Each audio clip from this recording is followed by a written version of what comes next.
Evening, everyone. Thank you so much for joining us today. As Alex mentioned, I'll be presenting tonight. My name is Carolyn Flowers. I am the T1, the playing formats manager here at England Rugby, and our focus this evening is our T1 Rugby offer. I have a couple of guests and helpers this evening, so I'll do some quick introductions, and then we'll get on with the rest of the agenda. As Alex mentioned, you may have or you want to contribute to the evening, please do pop in the chat. I'll just quickly introduce Taylor, who is our National Player Growth Manager, who's joined us this evening. If you can see Karen, please give us a wave. Hopefully everyone can see. And Karen will be helping monitor contributions that come into the chat. And hopefully, as you can see from my screen, we also have Rupert with us today. Rupert is one of the games organizers and our school rugby managers. I've just had a quick note that my connection isn't the most stable, so I'm going to just take time off and hopefully that will sort everything. I will get if it gets any worse. So we have Rupert today, and Rupert will be giving a quick chat to you today about why he feels T1 Rugby in clubs is valuable and the different benefits to it. Rupert, do you want to just give a quick wave and just say a quick hello, and you can do any other introductions when you have your moment. Thank you so much for being with us tonight. So what we're going to be going through this evening, it's going to be a very informal, so please do make sure you're inputting, contributing, asking any questions you may have. We're going to talk briefly on why T1 Rugby. We're going to go through some regulations and suggestions. Rupert is then going to, as I mentioned previously, chat to us for about, I don't know, roughly about 10 minutes, however Rupert feels necessary, about the benefits and why T1 Rugby is brilliant for all of our clubs.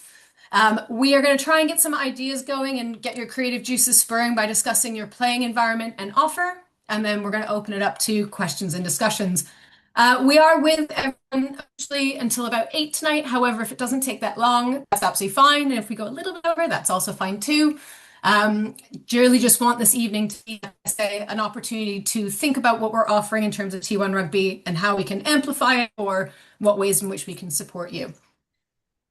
Okay, so first thing is why T1 Rugby? Now, as many of you have probably either met before or spoken to me or been on one of the webinars before, hopefully lots of people on this call already know what T1 Rugby is. So we're going to touch on that really briefly before we get into the nitty-gritty.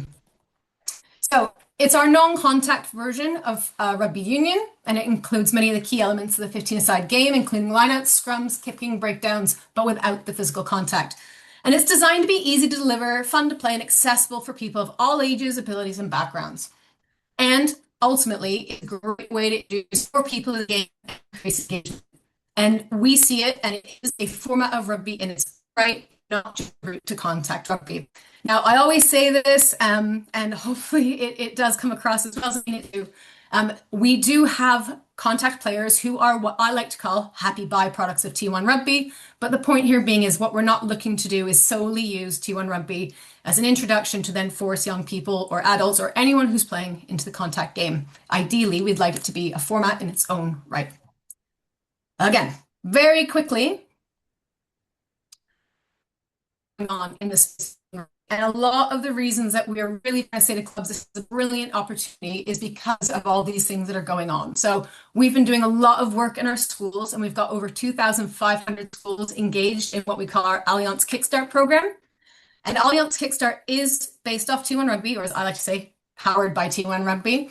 And what we've done is just simply taken our resources that we have for clubs and amended them to be in easily deliverable by a teacher, perhaps a teacher who doesn't have lots of rugby knowledge, and some who do have lots of rugby knowledge, but easy to deliver in a school's environment.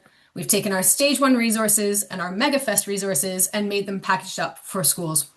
And with that work, we've been engaging roughly 85,000 participants. So what we see happening here is 85,000 hopefully young, brand new T1 Rugby players ready and excited to come to our club offer if we can provide them a good environment to play in. On top of that, we've got over 60,000 Scouts and Girl Guides engaged, again, in T1 Rugby. That's going directly to their centres, their clubhouses, their huts. We need Blake on the call to tell me exactly what the correct terminology for that is. But over 65,000 young people in that environment have been engaged in T1 Rugby. Once again, we see lots of opportunity here where young people are being exposed to T1 Rugby, and we can hopefully get them transitioning into our clubs with a good offer. Within that program, we also have 300 clubs who are quote unquote twinned. I'm making a hand gesture, but I've taken my camera off. Who are quote twinned with our local groups. And I'll be showing you the link and we'll be dropping it in the chat in a second on details on what twinning with local Scouts and Girl Guide Club group look like. But again, 300 clubs are already matched off with one of our partnership programs.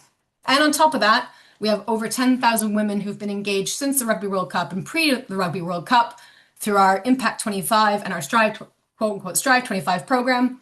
So again, all these people, all these participants are finding a new entry point to rugby or a current entry point to rugby through T1 Rugby because again, low barrier, fun, and we've got lots of people new opening that filter and hopefully again, we can get them into our club environment and really build our community club engagement.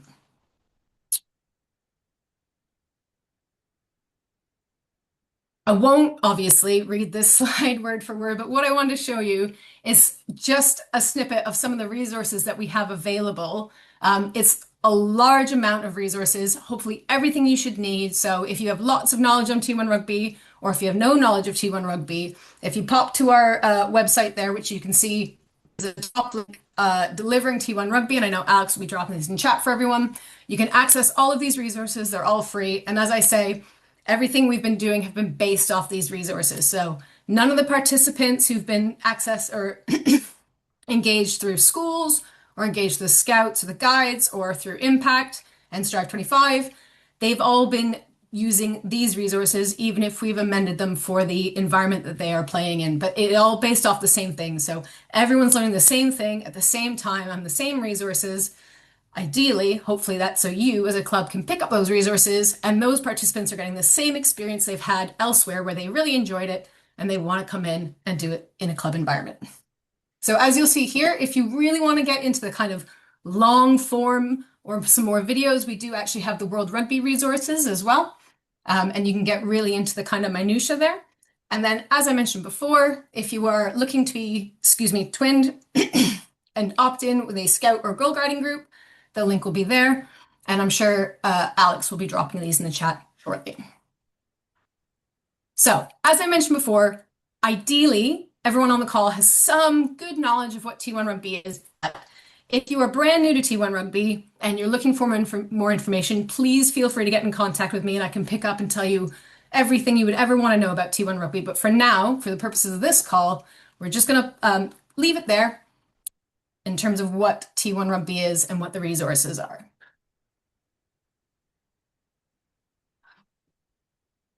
I don't think I saw anything come through, but I know that we've got Karen keeping a close eye on it. So what I'll just do is I'll carry on with the regulations and suggestions.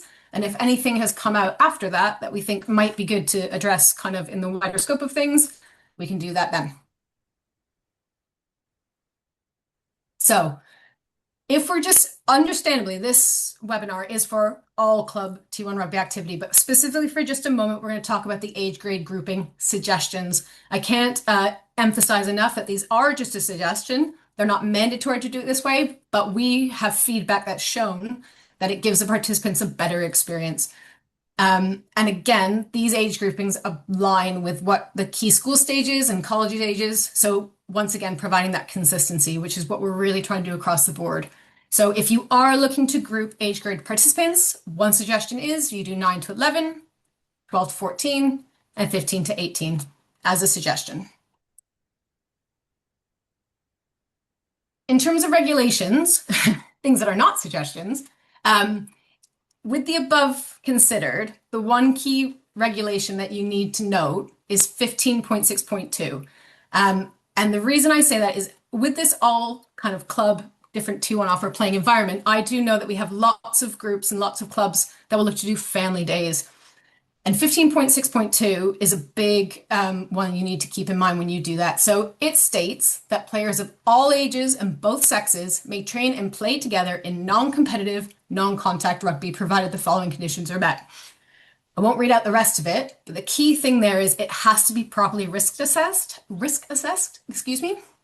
and also it must, adaptations need to be made to the youngest or the most vulnerable, I'm skipping over my words, most vulnerable player at the session. A Perfect example of this is, let's say you're having a family barbecue day and all the parents are playing with the kids. That's absolutely fine, but it must be non-competitive. And you must use, let's say, the ball size that is appropriate for the youngest or most vulnerable player on the pitch. So if you have a person who should be playing with a size 3 ball, the entire session has to be played with a size 3 ball and thoroughly risk assessed. That's the type of thing we talk about when we're adapting and making sure it is all the conditions are met. There are some other bits and bobs to that. However, it's kind of one of those, reach out to me if you have any questions on it, but think about that youngest or most vulnerable and make sure it's safe for them and then risk assessed accordingly. On that note, a lot of times I get questions about, what do you deem to be competitive? And that is, I can understand, a bit of a gray area. However, what has always worked in the past is, if there's any way that someone can win this match, or if any points are scored, or if it's any kind of tournament, that's when we stepped into a competitive situation. So if you're keeping score and one of the players really kind of just wants to have that extra point, that's when we start seeing those behaviors change from social to competitive, and that's what we need to manage in these sessions.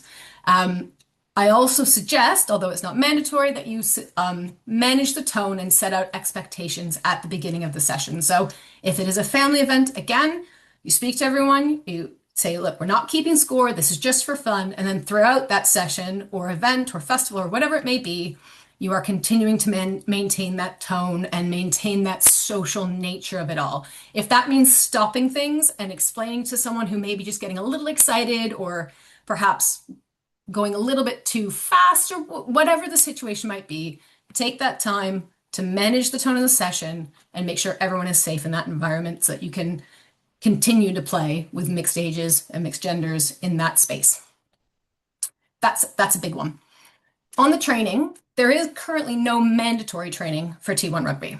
Everything is, you don't need kids first contact or anything like that. However, any adults who in any volunteer position will need a current DBS. So that is standard and will go along with the all of the regulation 15.8 and all of our safeguarding in regulation 22. And again, as I mentioned before, there's loads of resources that can walk you through all this above. Conscious it's a lot to kind of get across in a short session. But as always, feel free to reach out to me if you have any questions on these. We have, many events that go off really well. And sometimes just running it past myself or anyone else on the team, or, just sense checking, I suppose, is always useful. I'm going to pause there for a second. That one normally does bring up some questions. So if there's anything that's popped up that people want to ask, Karen, I can see you. So I'm just going to look in your general direction. And Alex, maybe if you want to come off mute to let me know if any questions have come through. Yep, there's a couple of things in there. So there's one from Sue. Is the idea to do T1 Rugby all year or just over the summer? Yeah, it's a great question. So ideally, we would love if T1 Rugby was offered all year round. There's absolutely no reason why it would simply need to be a summer sport. We do understand that there is pitch capacity and volunteer capacity involved in all that. However, we have found that the longer it is played, the more participants are embedded in that, and it's a better experience for everyone all around. We do find that peak participation and possibly the best time to recruit players or people into your T1 Rugby sessions. We do get lots of participants over the summer with the nice weather. You can put lots of events on, which we'll go through some ideas for that later. So we do find there's lots of participation in the summer, so don't ignore the summer for sure.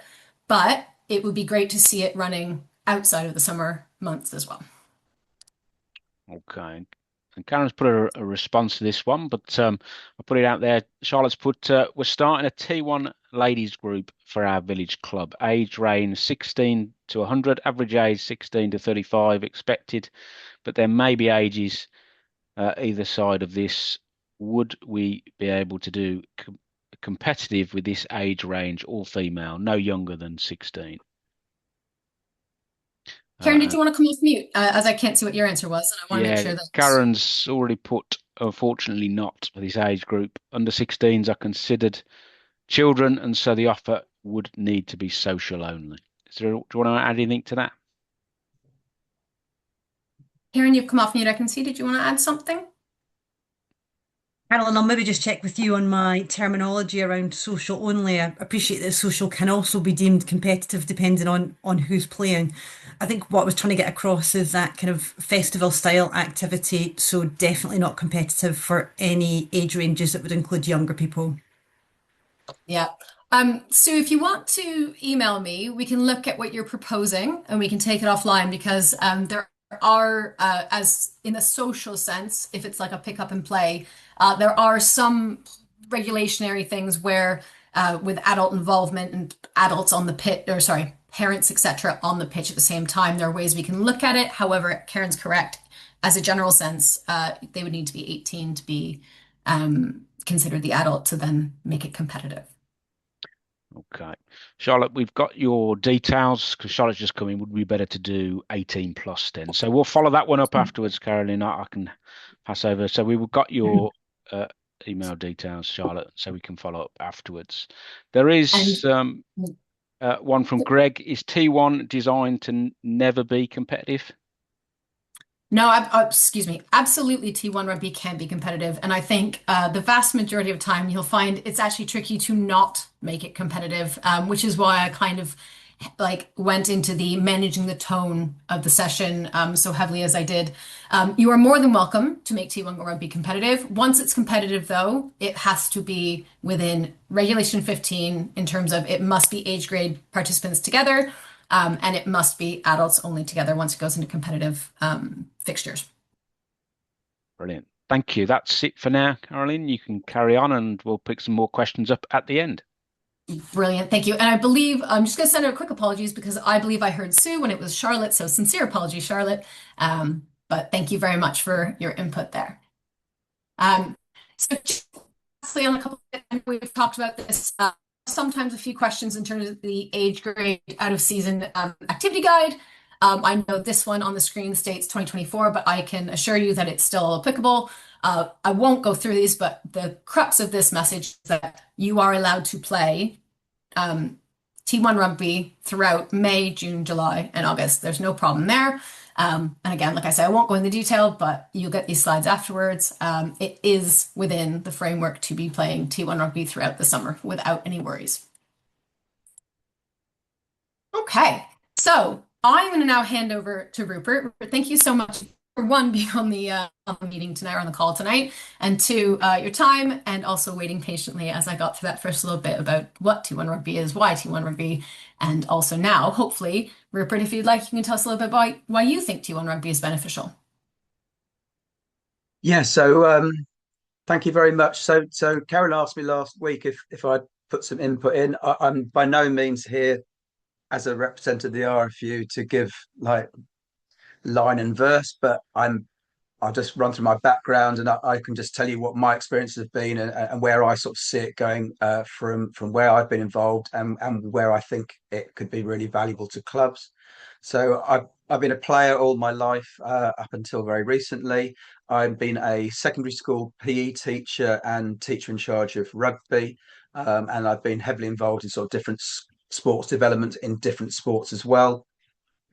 I also understand very well the club environment. I've been a club coach and volunteer up to club secretary level. So I know how clubs run and I know the pressures on you.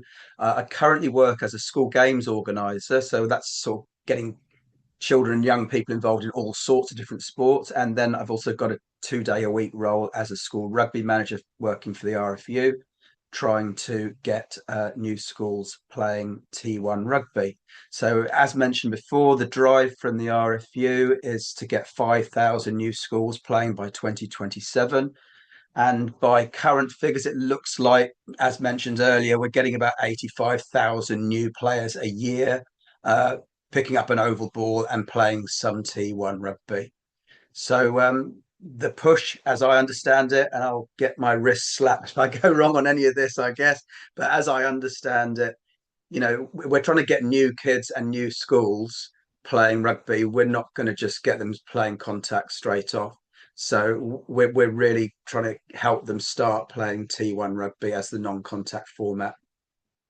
And each of us, there's 60 of us at the moment. So that's grown from 40 last year, 60 this year, more next year.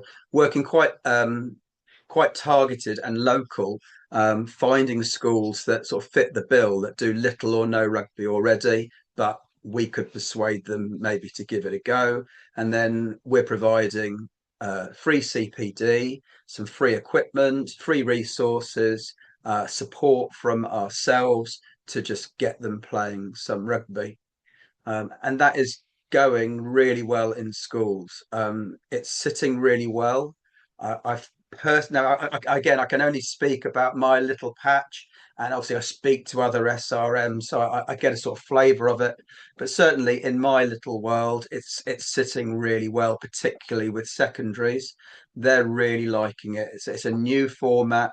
It's a bit different. Um, a lot of them are quite pleased to be moving a little bit away from football. It causes them some problems in and around school. They like the core values of rugby, so that really attracts school management. They like the events that we run. And as everybody enjoys, a few free resources as well. So actually, the offer from the RFU to these schools is a really strong one. When I see what all the other NGBs are providing, and outside sort of football are putting a huge amount of rugby into, particularly the girls aspect, but tennis do a pretty good offer. Cricket do. American football are doing some nice offers for school. Golf a little bit, but really there's not many NGBs doing the sort of work the RFU is at the moment, and putting some funding behind it and some staffing behind it. So I honestly think, we're quite lucky with the support that's coming in from the RFU. So why coming round? What's the point of offering T1 in clubs? We're just creating all these kids, 85,000 a year. We just want to get some of those moving into to be able to play outside of school. Which is a tough ask anyway. There's all sorts of other issues with transport issues and getting folks to deliver them to clubs, and competing with other activities and other sports, and competing with their mobile phones and their computers. So it's tough. But if we want to get some of these 85,000 new players into clubs, they're sitting there. Just in my little patch, we're looking at two big secondary schools have rolled out T1 Rugby to all their year 7 girls this year, with a view to pushing that through the school. So we've got hundreds of girls that are experiencing T1 Rugby, that would like to move on. We run quite a few events across the year for different age groups, mostly on a sort of festival base, sort of just have fun, learn. And we do have a few games, but it's all like music playing, dancing around, and just having fun. A couple of them are pathway events, so a bit more competitive. But typically at the end of these events, we gather everyone round with all the flags and the music, and have you had fun today? And they all cheer, yes. Do you want to play a bit more rugby? Yes. And that's the point where I'd like to say, brilliant. Get down to the club on a Tuesday night. It's at 6 o'clock. Get down to the club on a Sunday morning at 10:30. And that's the next step that I'm finding quite a challenge, of just helping the clubs format some sort of offer for them. They're not going to move necessarily straight into content. I think Carolyn's mentioned that before. Some kids, some adults, really enjoy playing non-contact rugby and will do their whole lives.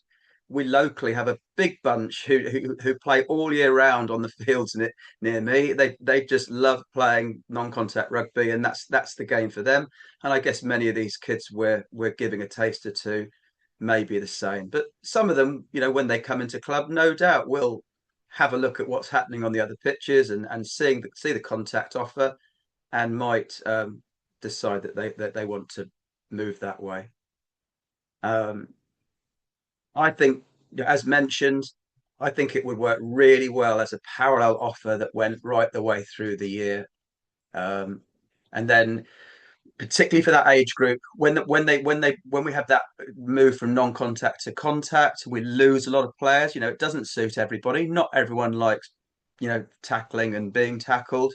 We have issues over retention of those kids. We have issues over retention of some of the girls.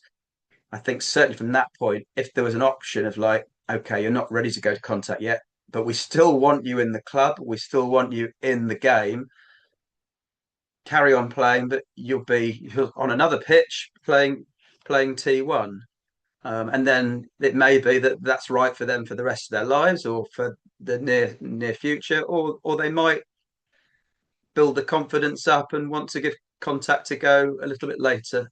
Similarly, I think there's room for players, that are involved in contact and maybe their growth spurt hasn't matched everyone else and they're not feeling it anymore. Maybe they move into T1, possibly to come back to contact another time. Injured players moving in and out, I see this a value there, and then players when they're retiring but still want to be involved in the club and still want to be having a run around, that they move into T1. So I think it can work really nicely as a parallel offer. I know clubs have historically always played some non-contact. I'm not going to say the touch. Oh God, I'll say touch. Clubs have played a lot of non-contact and touch rugby in the off season, and it's a great way of keeping people engaged in the club and in the clubhouse, spending money and staying fit and not disappearing, not to come back at the start of the season. So I think that's been great. I know for some clubs they're thinking, well, we'll just turn that into T1 and then that will sort of please everybody. But I think that will still, you're still going to have a lot of established contact players, probably pretty competitive. I'm not sure that's the best environment to bring in like new state kids that have never played contact into that environment. But I do understand that does make for an easy offer.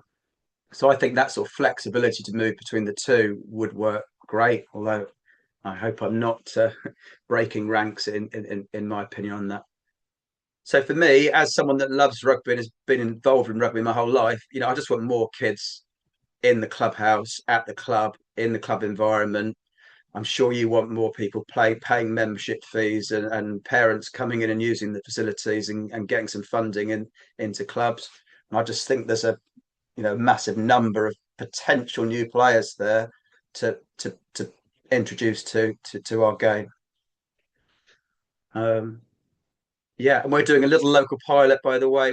I'm in South Lincolnshire, but we're doing a little pilot with some of the local clubs to see if we can get this off the ground, helping them with that, with a view to actually trying to do some fixtures between them. So it'll be really, and we're learning quite a lot from that already. But it'll be interesting to see how that goes, to actually have some clubs playing some T1 fixtures against each other, which would be the sort of possibly a next step forward. So I think that's about it for me. Brilliant. Thank you so much. Any questions? Perfect. Well, we'll just ask Alex and Karen if anything has cropped up for Rupert. Otherwise, we do have time for questions at the end as well. So if you think of something as we go through some of the ideas of what we could implement at clubs and help you with that. But is there anything right now, Alex or Karen? I think Karen's done a great job answering them in the chat. So we'll pick up the questions again at the end. Perfect. Thank you. And thank you, Rupert. That was really beneficial. And I think you touched on a lot of the points in terms of the possibilities right now. The possibilities are open, they are wide, and the number of people we are introducing to T1 Rugby, the possibilities for clubs are really, really great at the moment. So thank you so much for your time just then, and look forward to having some questions at the end. Okay, so the next section of the evening, we're going to talk about your environment. And what this section is intended to do is get the creative juices flowing. It's an idea of things we've done in the past, things you might consider, things perhaps, hopefully, maybe you've never considered, but we find are wins, and just one or two one major kind of consideration, which Rupert has also touched on just then, moving forward. So if you attended the age grade version of this webinar, you're going to see something very similar to what I did there. And if you've been on any of my RFU team meetings at any point, you'll also know exactly what's coming, because it's my favorite thing, which is an analogy. And the analogy that I'm going to use today, which is very specifically tonight talking about our rugby clubs, is the fish tank analogy.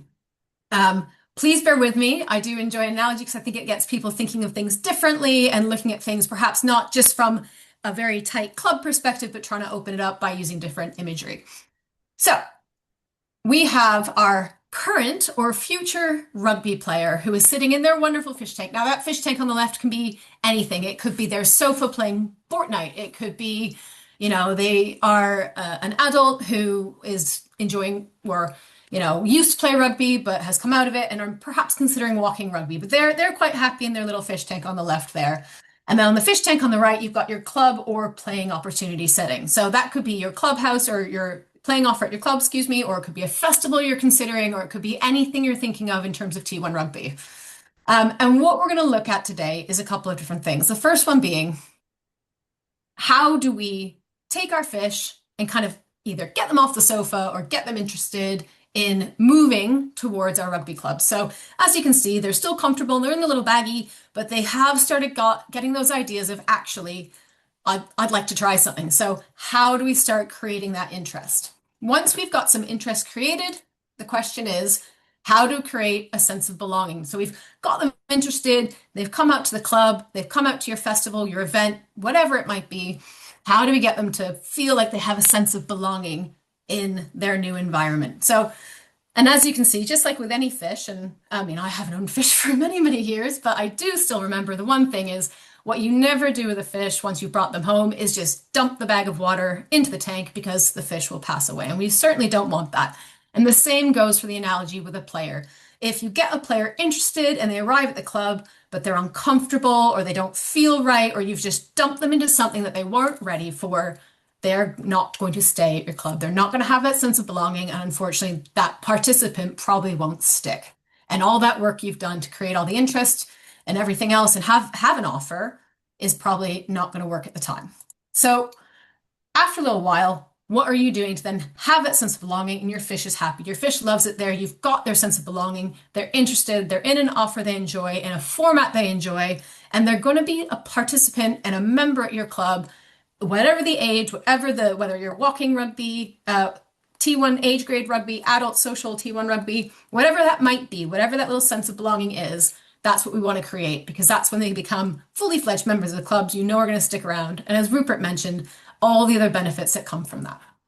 So from this, things that we're thinking of when we do this analogy are, how can we support clubs and how can you create a healthy playing offer and environment? So you see the empty fish tank in there. And of course, with the analogy, you're thinking, okay, what can you put in that fishbowl? What are you doing to make that environment ready for whether it's new players or players coming back off, I don't know, some rest time or whatever their situation might be?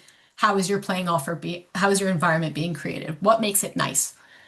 And then how are you people's attention? How are you, if someone's got no interest or perhaps they're local, but they've got not very much awareness in what's going on at your club, how are you telling them about all the great things you're doing? How are you telling about your unique selling points and kind of selling your club really to get them in their fish bag, to get them on their way to your club? And then the next thing to consider is, how are you helping those participants acclimatize and how are you fostering that sense of belonging? Is it just, it can be as simple as welcoming the participants when they show up. It could be, a quick follow, depending on the age. If it's an adult, quick follow-up text to say, hey, we really appreciate you coming out. Are you coming back next week? Or if it's of that week, of the day the next week, hey, we loved having you here last week. Are you coming again tonight? So you're fostering that sense of belonging, little things. Or it could be, the team does, and the session group, the participants do things outside of the rugby, whether they're adults and they have a drink in the clubhouse afterwards, and again, that get that sense of belonging. Or if it's age grade participants, there's something else, whether it's recently we've been doing a lot of crafts and things like that. This won't apply to all of our clubs, but again, it's just an idea to get the kind of thoughts going as to what you could do for your participants. And then lastly, how are you keeping participants engaged at the club? It has to kind of be almost a constant reaffirmation. So making sure people don't feel like they were just brought there to be a number and now they're just expected to be there. That being valued, being engaged, and keeping people engaged at the club. So that's what that analogy was kind of leaning towards. And then we've got some ideas and we've got, like I say, some past wins and some thoughts that you may want to include in your environment and your sessions. So we have our considerations, ideas, and previous quote unquote wins. The one consideration that is on this page is the language used. And Rupert touched on it, so thank you so much for referencing it. One of the things that we must be very careful of is that when you're referencing T1 rugby players, you're not saying, oh, well, you're not playing proper rugby, or you're not, you're not a real rugby player, or anything like that. To foster a sense of people feel like what they're doing isn't as good or anything like that. So just be very conscious of it's back to that idea of my apologies. I'm getting a note saying my internet isn't the greatest again, so excuse me, so I'm cutting out a bit. It's just back to the idea of really making that player feel valuable and in a format that is valued for all the right reasons. All of the rest of this is things that we have seen work for different clubs. I'm not asking you to do everything, but perhaps anything on this might jump out at you like, we could do that. That would work for us. Our participants would love that. Our club could really work with this. So we've touched on family sessions and events, again, with all the right risk assessment and safeguarding. We have lots of women's and girls only events. They've worked particularly well. We see that comfort level of women being with women or girls being with girls time and time again. That's not to say you can't mix, but again, we have seen those sessions work really well. Making sure that your bar and clubhouse are open where possible. So lots of our T1 Rugby sessions midweek, Tuesday night, clubhouse bar wouldn't normally be open, but you've got, I think most of our sessions are like 40 to 50 people. I think our biggest session, Karen, nod if I'm getting close here, was 263, somewhere around there. So the amount of kind of income coming into the bar, they had their kitchens open, the whole deal. So it's just that idea of if it's open and after the session everyone's going back in, maybe having a coffee, or if they're adults, or tea or juice or whatever's suitable, not only does it foster a sense of belonging, but it makes people feel comfortable in the clubhouse, getting that, being a quote unquote acclimatized, but also you've got some revenue coming back in behind the bar. Things like barbecues, pizza nights, particularly barbecues, as referenced earlier, in these warmer summer months, great for events. Add a little something to your sessions and give another reason to be there. Young, if it's age grade, so you got your young people playing, adults can have some barbecue on the side, kids can have it afterwards, etc. Things like that. Watch parties, movie nights, another thing that's worked really well. So if there's a big Six Nations match coming up, loads of clubs will have a T1 Rugby offer before the game, and then everyone moves in the clubhouse. You've got your teas, coffees, beers, whatever it might be, food on offer, and then everyone watches the big game afterwards as well. So again, ticking all the boxes of participation, belonging, revenue, all those things there. And then I'll touch on the DJs and music before I touch on Friday Night Lights, because Friday Night Lights can be any day of the week, but it works particularly well. But one of the core things we've found with T1 Rugby, and if you've been along the non-contact journey with me for a while and have utilized one of our previous versions of non-contact, you'll know that we've always encouraged music. And Rupert, you referenced it earlier. You had the music playing, you had the flags up. Having music really does create a wonderful atmosphere, and it gets people to really enjoy the fun side of T1 Rugby. And so if at all possible, having music at your sessions is an easy way to amplify it. And you can do things like having a mutual playlist where everyone gets to add a song, just say, make sure it's upbeat. It's things like that. And it just, again, sense of belonging, you've contributed, you hear the music while you're playing, and it just adds that kind of extra bit to your sessions. And the last bit on this slide, which I'll touch on, is the Friday Night Lights, because this happens to be a particularly, I suppose, a successful way of organizing sessions. So a lot of this has come about from clubs that have had an adults only T1 Rugby session, and particularly they happen to happen on Fridays, but they don't have to. Midweek sessions are great because generally the pitches are free. But what has happened is from, let's say, about 6 to 7 p.m., they have an adult T1 Rugby session. And they're starting to ask questions along the lines of, can we get age grade people, participants involved? And that's when we come back to this question of, can you keep it social? Can you not use a score? Would your participants be willing to use a size 3 ball or a size 4 ball? And all these things come in.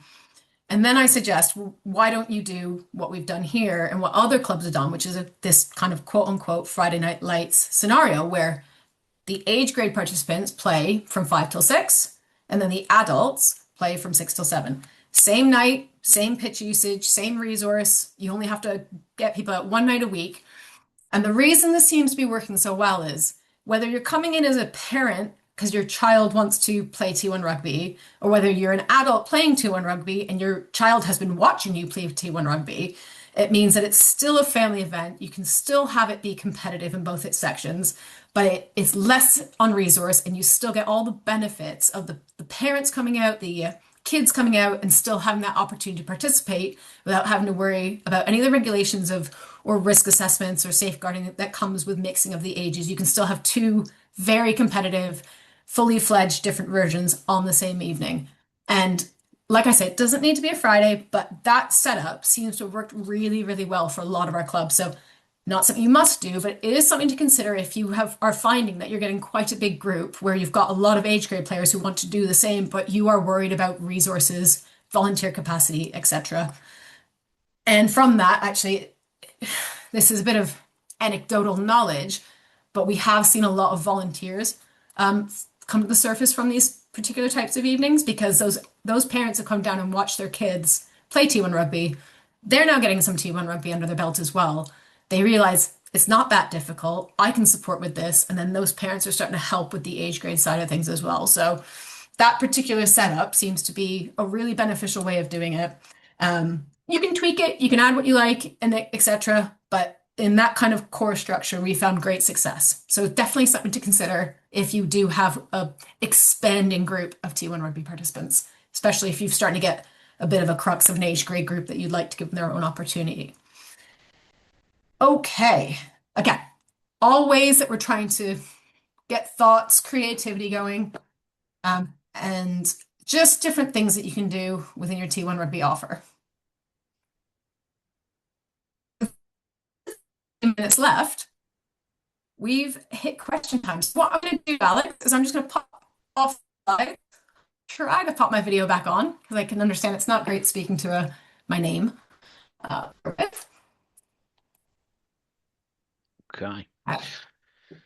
Great. I mean, I'm actually going to start on the school rugby managers. So, Rupert, I don't know if you've seen, but David Anderson just wants to say, giving Rupert huge credit for his input locally, has grown rugby across a variety of clubs, especially the girls' rugby at Boston Rugby Club. We've gained loads of new players. So, well done, Rupert. And following on from that, Sue was asking about school rugby managers and says, is there someone in the role that covers the Northeast?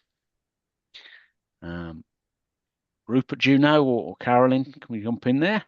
Yeah, we've got a list of them all. It is it's sporadic, but there's someone in each county for sure. There's certainly each CB. We can look that up. Excellent. Yeah, absolutely. I was just going to say the same thing. If we perhaps, if Sue, get the name right this time, if Sue would like to email, then we can definitely look up where their nearest school rugby manager is, and look for other links that we can help with in terms of that school to club link. Yeah, it's a good point, isn't it, Karen? And after this, you'll be sent the recording, the links and things. And of course, then you can respond to that and communicate with us, on follow-up stuff as well. So that's part and parcel being here this evening. Taking it back to basics with Stephen, he's sort of asking, could someone explain again the difference between T1 and traditional touch rugby, please? Absolutely. So T1 Rugby was designed specifically. So we worked in conjunction with World Rugby a couple of years back. So I think T1 Rugby has now almost been officially launched for nearly 2 years now. And prior to that, World Rugby reached out, and it was specifically designed to look and feel and incorporate more of rugby union than any other previous version. So the Federation of International Touches versions have a much more rugby league style. With the roll ball and the way it's approached.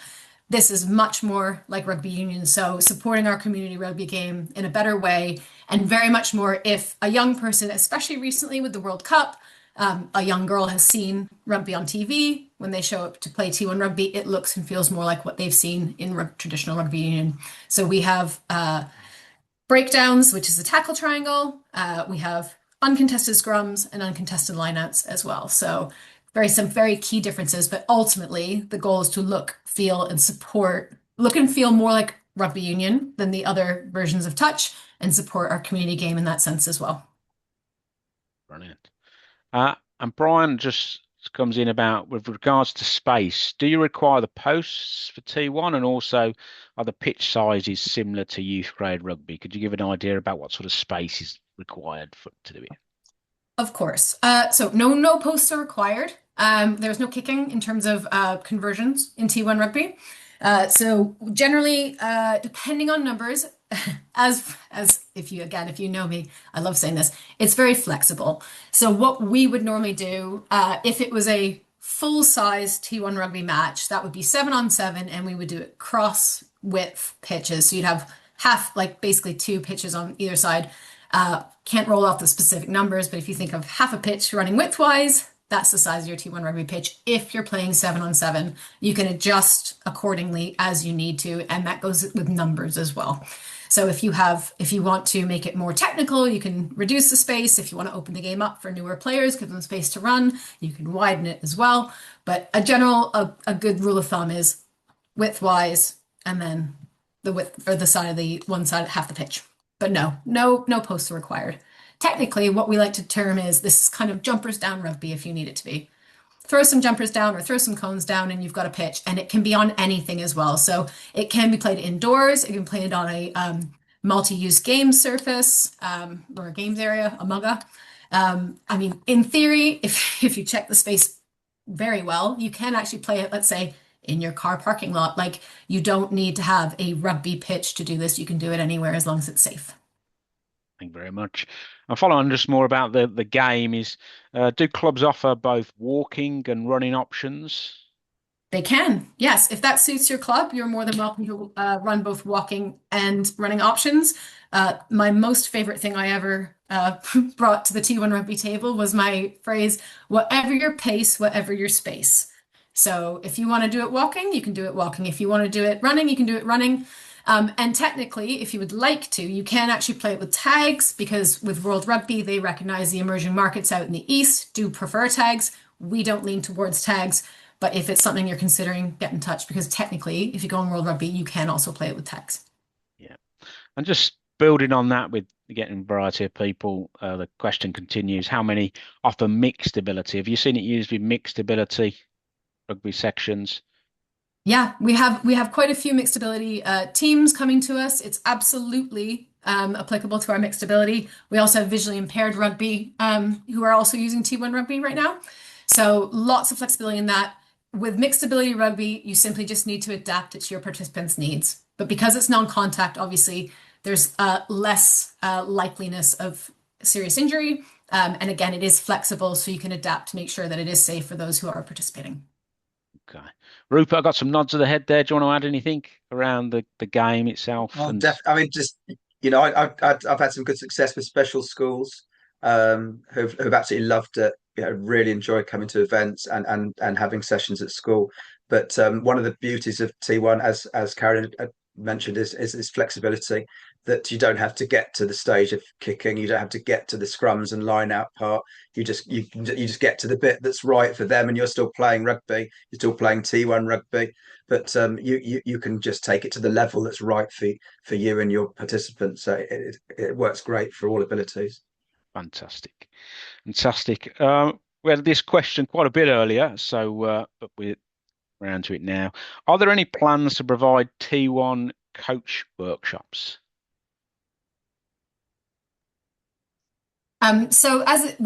We are in discussions with game development about coaching development. One of the conversations is that because it is so similar to rugby union, how we would differentiate in theory to a standard contact coaching or age grade coaching opportunity. So I can't give any details, but I can say that conversations are happening, and obviously we'll be updating people as we know more information on those. Building out on that. Sorry, Rupert, go on, mate. We're very lucky in our CB that our coach developer was very happy to sort of slant the primary school CPD course to have a sort of T1 element to it. being as we're pushing that quite hard. So we were very keen to invite not just teachers but club coaches to come to that CPD. So they should be running pretty much all over the place. So you may just be able to log on to or just attend one of the primary school teachers courses, which will have that element to it. Thank you, Rupert. And a bit more on the music has come in here. So would you suggest music at training sessions or just at socials or events? What would you use it at? And I'll come to you afterwards, Rupert. How you've used music would be good as well. Caroline?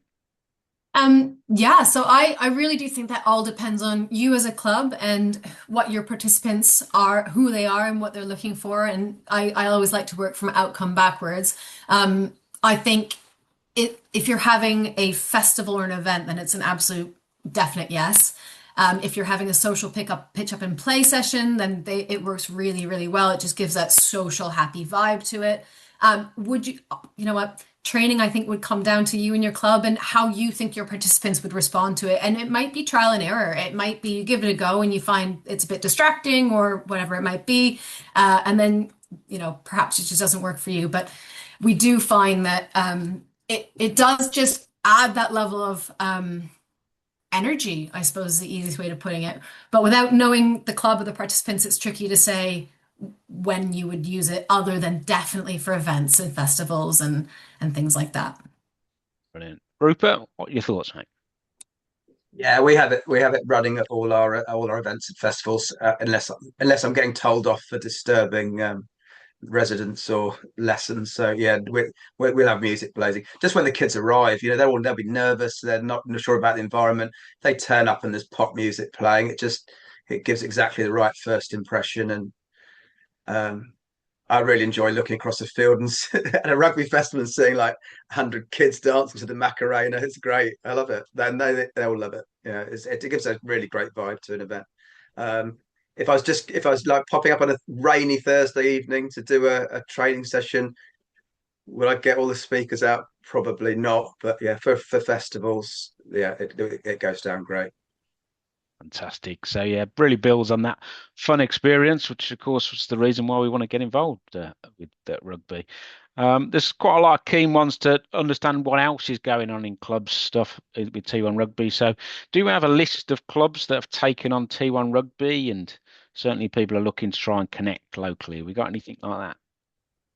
So I think the two first instances are if you are looking for clubs local in your area, definitely we're going to have some new social media assets coming out soon where it literally says we're looking for fixtures and you can pop your pin onto the map, and we'll get those out on our socials. So if you first instance pop things out saying that you're looking for it, and also we have a Facebook group where we regularly have clubs who connect and create fixtures off the back of that.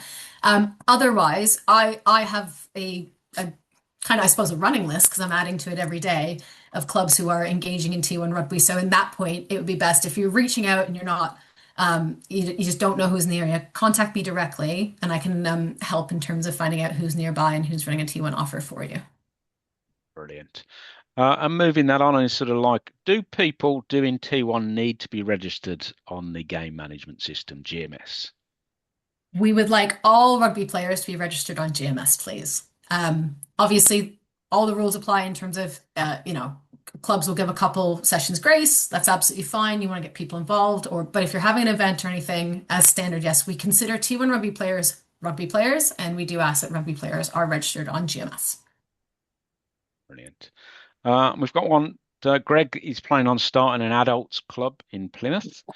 How do you see T1 scaling moving forwards? He's got creational leagues. Where do we see this going in Clubland? That's a very good question. So I think the idea that the only thing I would probably discount, and I wouldn't discount it completely, but the idea of this kind of traditional contact style league structure that we have currently is probably not the way it's going to go. I couldn't say that for sure, as T1 Rugby really is in its infancy at the moment.